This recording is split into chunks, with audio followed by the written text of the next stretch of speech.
težavami, ki jih prinaša revščina, se srečujem že več kot desetletje. Na te težave sem opozarjala tudi kot varuhinja človekovih pravic in poskušala politiko spodbuditi k iskanju dobrih rešitev. Ko sem naletela na pobudo oziroma na univerzalni temeljni dohodek kot način ali možni način za reševanje problematike revščine, me je pritegnil.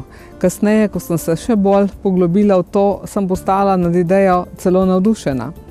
In prepričana sem, da za reševanje revščine potrebujemo drugačne, sveže ideje, ki jih velja preizkusiti v praksi.